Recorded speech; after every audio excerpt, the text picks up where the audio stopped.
house leveling and foundation repairs. As you can see here, we just finished putting the piers in.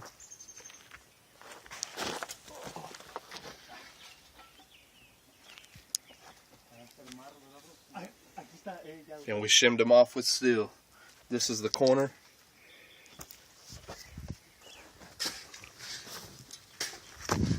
We did 4 holes total. 1, 2, 3, 4. As you can see, we're filling up the holes back with dirt after we've already put the pier in.